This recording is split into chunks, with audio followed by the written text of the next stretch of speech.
All right, y'all, welcome back. This is going to be lecture 20. This is going to be Nicaragua. So Nicaragua's had a relatively brutal and Western controlled, or at least influenced state.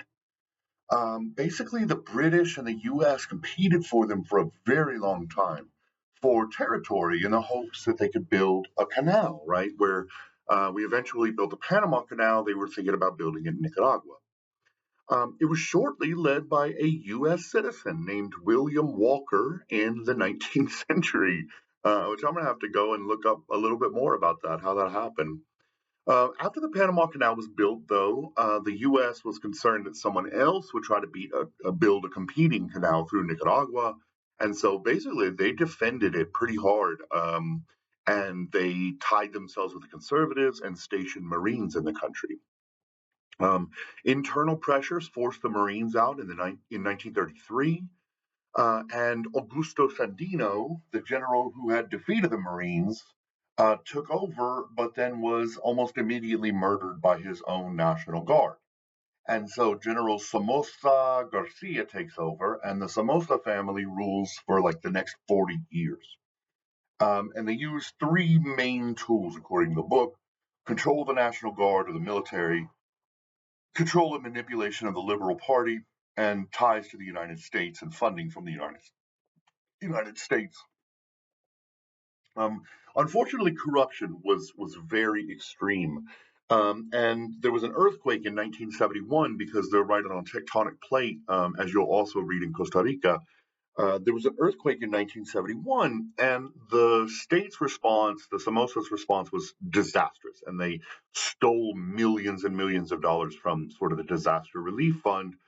And this led to the rising popularity of this sort of internal anti-statist group called the FSLN, the Sandinista Liberation Front, which is a group of Marxist guerrillas.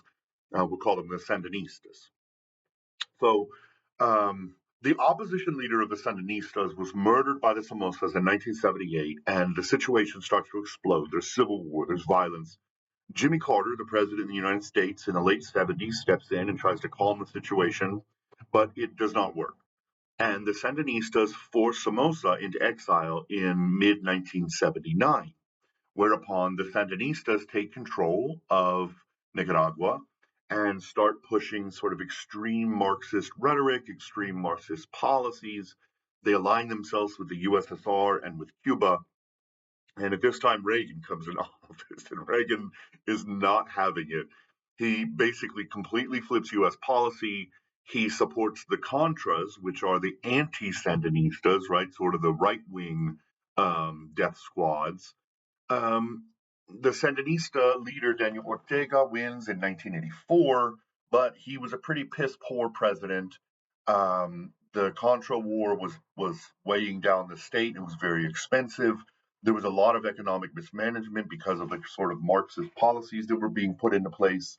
And the United States and Europe had boycotted them because they tied themselves to the USSR and Cuba.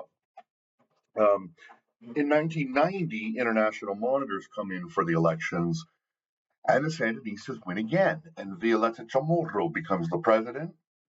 She also was not a great president. It was largely poorly managed again. The FSLN and the Contras pick up their weapons again. The economy is improving a little bit, but it's still a complete mess.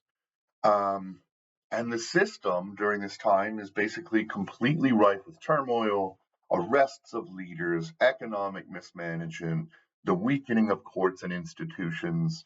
And it's still that way, and there's still a lot of violence in this country. It's very highly urban, like 80% or more, but still highly reliant on agriculture. There are incredibly high levels of poverty and unemployment. Um, let's see. The original constitution, or the one it's based on now, comes from the 1987 Sandinista Constitution, but they amended it in not only 1995 but also 2014. They have a unicameral legislature with 93 members. 20, again, this is this weird system. 20 of them are in a nationwide district. 70 are chosen at a municipal level, And then any losing presidential candidate who gets more than 1% of the vote gets a seat in Congress. So I thought that was really interesting. Um, let's see. They have 5-year reelection or 5-year terms. There were not supposed to be reelections, but Daniel Ortega forced them through recently, and so it's sort of taking a step backward. All right, that is it for El Salvador. Have a great day.